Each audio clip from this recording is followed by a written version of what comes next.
From Apollo Studios in Toronto, I'm Ira Leiser. And I'm Julia Leiser, and this is a special 6-part series called Someone Stole Something, The 3 Lost Chairs of Goose Lake. For the last year, my wife Julia and I have spent almost all of our free time trying to figure out what happened to 3 chairs that mysteriously disappeared from our dock after a cottage party we threw in the late summer of 2016. The search has felt undignified at times, we'll admit. We've had to ask our neighbors some pretty compromising questions, sometimes repeatedly. Our interrogations may have bordered on harassment at times. We had to ask pointed questions about their personal lives, their habits, their whereabouts. And from time to time, we would leave the interviews feeling embarrassed, well, for everyone involved. To say the least, our relationships with our lake neighbors have become somewhat strained as a result. Some pretty serious accusations were thrown around. On both sides? Yeah, on both sides. And, well, certainly we learned a lot about our community and about each other and about ourselves. We feel we should mention that we're not detectives here or private investigators. We're not even crime reporters. I mean, we listen to true crime podcasts a lot, like that Australian guy who reads the case files. Case files. Yeah, case files. That's what he reads. No, that's what it's called, case files. That's the name of it. Gotcha. I thought that you meant... No, I know sorry. what you thought. Okay, anyway. But every day this year, we've done pretty much everything in our power to find out what happened to 3 chairs that went missing during a party we held at our cottage. Before we get ahead of ourselves, we just want to point out something that we never really thought about before working on this. That's right. And that is, it's really hard to keep track of all the things we have in this world. For instance, what's in your closets right now? What's in the trunk of your car? Or in the storage locker you rent? Or maybe you have something buried in your backyard, something tucked away in a safe or a safety deposit box, or perhaps your parents are holding on to something for you as you leave to attend a college, or you get divorced, or you start a prison sentence. If you close your eyes right now, and of course only do this if you were not driving a car, if you closed your eyes... Or if you're a doctor performing surgery. Right, but doubtful a doctor performing surgery would listen to this podcast. Well, you know, they might. Well, why would a doctor performing surgery listen to a true crime podcast? I don't know. Why do you listen to true crime podcasts? Well, right? I'm not a doctor performing surgery. Okay, well, I don't hold that against you, sweetheart. Okay, don't close your eyes if you're a doctor performing surgery. Right, or a pilot. Excuse me? Yeah, a pilot shouldn't close their eyes either. Well, the point we're really making here is if you close your eyes... Under safe conditions. Yes, you're making too much out of this whole closing your eyes thing. Just forget about closing your eyes. Are you able to picture every item you own? Every keepsake that was passed on to you, everything that you borrowed, bought, lent, and never got back? Yeah, like, are you sure that garlic press in the back of your utensil drawer is really yours? Or is it your friends Sandy and Kylie's that you borrowed and just never returned? And since you know it was a wedding gift and you already told them you couldn't find it, you're just too embarrassed to admit you still have it? Basically, it's hard to have all of the things we have. Mm-hmm. Now try and picture things you lost over a year ago. Like 3 chairs, for instance. Because that's the situation in the story we're working on. On August 30th, 2016, 3 chairs disappeared from our cottage.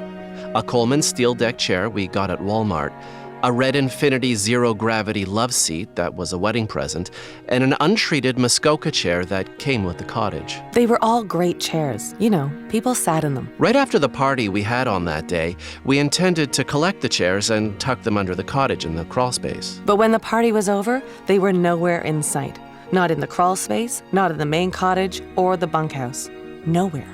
Days went by. Days turned into weeks. Weeks into months. Months turned Honey, I think people know how a calendar works. Right. Well, I'm going somewhere with this. Okay. I mean, are you, though? The snow came. Right. The ice. The trail. Let me just finish? I mean, I can the see trail where it's went literally cold. Like I saw where it was going. So. My wife and I bought on Goose Lake 3 years ago. We happened upon the property by chance one day when we were looking for artisanal cheese and got lost. Sometimes our inner tummies take over our inner GPS. Right. Goose is a tiny lake just outside Avery, Ontario, Canada. It's a spring-fed lake with only about 25 cottages surrounding it. And although we all seem to get along well enough, there's always been an unexplained eeriness about the place. I'm not sure. It's just a feeling we've always had. Goose Lake is about 12 kilometers away from Avery. That's about 7.5 miles for our American listeners. Avery's website greets the visitor with, "Welcome to a positive social community where you can easily find new friends." that wasn't necessarily true for us. It took us a while for our neighbors to call us friends. Yeah, at first, we were the Sidiots. Yeah, I wonder why. I can explain. When we bought the cottage, I found this great deal on a canoe on Craigslist. First weekend we arrived at the cottage, I decided to take the canoe out for a spin. It was the middle of November, we should say. Right, we should say that. And by the time I realized that it was way too cold to be out on the lake, I found myself battling quite a stiff current, if you can call currents stiff. What can only be described as a perfect storm. Okay, it was a little windy. It was more than a little windy. Well, it was a little bit of wind. Okay. The harder I tried to paddle back, the more unstable the canoe got until I eventually capsized it. We should add that he was also in his pajamas and slippers. He has pajamas that have these cute little sailboats on them. Okay, they're not cute, okay? That's more masculine than a sailor. I think they're adorable. Ira's not a great swimmer either. If it wasn't for the water wings, I don't know if he'd be here today. I couldn't find anywhere that sold life jackets. Well, luckily, one of our neighbors, who will later appear for questioning into the stolen chairs, was able to throw him a line.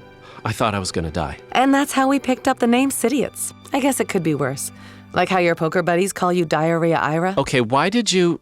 I ate some bad nachos, okay? The town website also boasts unspoiled nature and freshwater lakes, which they are absolutely right about, and something else which has taken on a whole new meaning since the chair incident. The website claims that Avery offers a, quote, safe environment where everyone looks out for each other, end quote.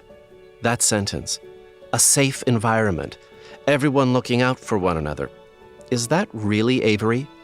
It certainly hasn't felt that way since our chairs went missing after our party. The website should read, a town where things go missing and no one fesses up to it. Well, that's more honest. Yeah. Has the webmaster crafted a fair description of the people in our community? Or does something more sinister lurk behind this seemingly idyllic landscape? I'm suggesting that there is. So a bit about the party. We think it's important to say that this wasn't just any run-of-the-mill cottage weekend party with people cooking s'mores over an open fire. This was my father, Victor's 80th birthday celebration. People came from far and wide to pay tribute to Victor, who is a tenured professor of organic chemistry at Queen's University. We had about 40 guests. Some were Victor's students, some were past colleagues of his, and there were also people of the lake there. One thing we asked guests to make sure to bring were chairs, because although we had a few great folding chairs, we certainly didn't have enough to accommodate 40 people. And so people brought chairs, all kinds. None of which were as good as ours. No way. Like, not even close. No, I mean, not even in the same league, right? No. No. Rain threatened throughout the day, but I don't think we got more than a few drops here and there. Yeah, I think you're right. Looking back on some of the photos of the event, I can see some of the guests wearing raincoats and holding umbrellas, which I think was a bit over the top. It stayed pretty dry. Yeah, I would agree with that. Like, are you really worried about your hair? We're at a cottage. Wear a hat. Right. The party was pretty uneventful at first. There were some speeches, Victor spoke, his son Dean recited one of his poems, and Julie and I sang this song for Victor with our friend Adam set to the tune of Leaving on a Jet Plane. Here's a brief audio clip of that our neighbor Connie captured on her cell phone during the party. You travel to many a nation. Now we're in the right key. Speaking undirected orthometalation. Hard to believe you are fourscore. That's 80. Here's the chorus. Oh, Victor, it's your birthday. Don't wanna fuss, but we're here anyway. Oh, Vic, and there's so much more. All in all, it was a pretty successful party. Until the chairs thing. We called our friend Adam to see what he remembered from the party and if he had any theories regarding the missing chairs. You guys are still talking about that? Well, we haven't found them yet, if that's what you mean. Ira, you have to let it go. Well, I mean, someone took them. They didn't just up and vanish. Stop it about the chairs. It's the only thing you guys talk about these days. For a whole year, you're obsessed. Do you want me to buy you more chairs? What are they worth, like $30 each? The money's not the point. You guys know I lost my wallet and my phone that weekend, right? I'm in deep trouble. You can't stop with the chairs. It's unbelievable. I lost like $1,500. I don't even have a plan. I haven't done my taxes in 8 years, and I had to cancel every card. I had a coupon for $200 for an airplane flight that I can't even take now because I lost it, and I'm having trouble with my girlfriend right now. Right. We forgot to mention. A few of the adults, our friend Adam and a couple of Victor's students, decided to take the canoe out, we think to smoke pot, when they capsized right in front of the dock. Luckily, they were wearing life jackets, but Adam lost his iPhone and his wallet. I mean, we laughed at the time, but it was kind of a big deal. You know the canoe is unsafe. You should warn people. I don't think it's unsafe. You have a nickname for the canoe. Don't you, Ira? What's the nickname? Well, I don't remember. What is the nickname? Tippy, I think. Tippy. Yeah, not a safe-sounding nickname, right? I could have lost my glasses, too, right? They're $1,500. Did you know that? Because they're transitional. They're like trifocals, and they're vintage-looking. It's the only thing my girlfriend likes about me right now, and I could have lost them, and I told you I'm having trouble. We thought it would be best to be systematic about things by compiling a list of suspects. And since we suspect everyone who was at the party, the list is made up of almost 40 people. Firstly, Victor, the guest of honor. Dean, Stacy, Nathan, and Sydney, my brother and his wife and 2 kids. Adam, our good friend who capsized Tippy. Rick and Connie, a record-producing couple who live across the lake from us. Brian and Cynthia, our neighbors up the road who have the horses. Jerry and Nina, Victor's friends from Kelowna. Bill, Ryan, Tyler, and Tracy Potter, another neighbor and his kids. Andy and Craig, the only openly gay couple on the lake. Phil and Linda, Victor's former colleague and wife from Oshawa. Colleen and Edward, a couple that kept making out at the party who we do not know at all. And 13 of Victor's former and current students. All were pretty well behaved, but with that many people, anything could happen. But for a surprise party, there weren't a lot of surprises.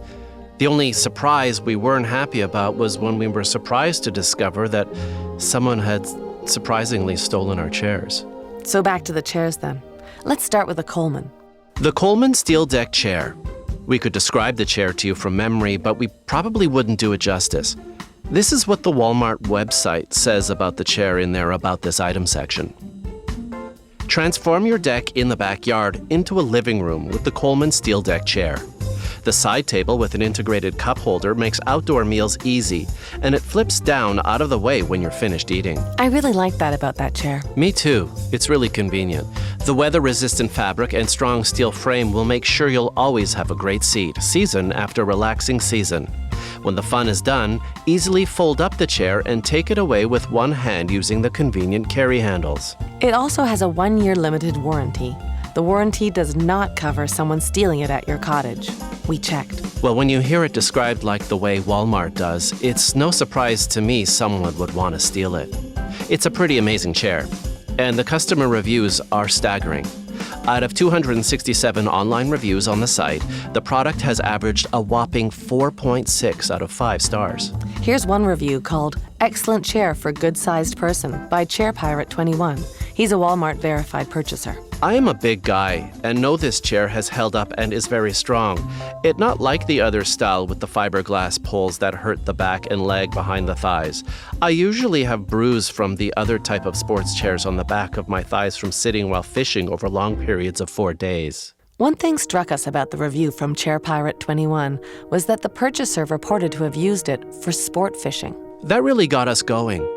I don't fish because I'm Jewish, and so I've never used the Coleman as such. But could the culprit who stole the chair have nicked it for the same purpose? Are we looking for a fisherman here? As we said, Goose Lake is spring-fed, and there are plenty of fish in there. Locals claim that Goose is known for its lake trout and smallmouth bass. Remember, there are only 25 cottages on Goose Lake. Out of those cottages, 8 of the residents actually use the lake for fishing. But out of those 8, 6 of them use canoes, trolling boats, or large motor boats to do their fishing. So, you do the math. That leaves only 2 people who fish on the lake from the shore, Clarence Pete and Bill Potter. We found out that Clarence Pete wasn't at the cottage on the weekend of the party. We don't know Clarence very well, but found out through the Wilsons that he was up at their hunting camp that weekend. His story checked out. Apparently, he snagged a bear that weekend, a fact that absolutely terrifies me. Ira has a constant concern that the neighbors will mistake him for a bear or another wild animal. The fluorescent orange jacket I bought him offers him little solace. That only leaves one person to investigate, Bill Potter. We began to put together our case against Bill based on this lead, and it was pretty damning. Did Bill have a motive to steal the chair? He does fish from the shoreline. We've seen him do it. Did he have opportunity? Yes, he was there at the party and we didn't see him leave. We usually watch everyone leave our parties very carefully to see if they're taking something that doesn't belong to them. We were about to confront him about the chair when suddenly I noticed we had a plumbing issue. Again. Honey, do you know why the water isn't coming out? Out of where, Ira? The taps. Where else would it be coming out of? Okay, don't talk to me like that. I'm not talking to you like anything. I'm trying to figure this out. Yeah, I'm fine with that. It's your tone I'm talking about. Can we please not talk about tone, okay? My God. Yeah, it must be the pump. The pump isn't working. That's the tone. That's the tone I'm talking about. We knew our investigation into Bill Potter would have to be put on hold until we could get the plumber to come over and fix this pump. Right, until we remembered who our plumber was. None other than Bill Potter.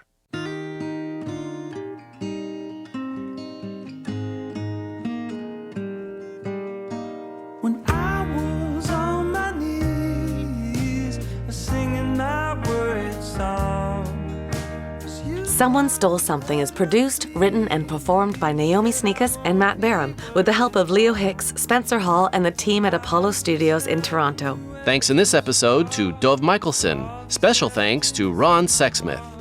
Go to baramandsnieckus.com to listen to all of our podcasts, including the Baram and Snieckus podcast, and for all of our upcoming live dates.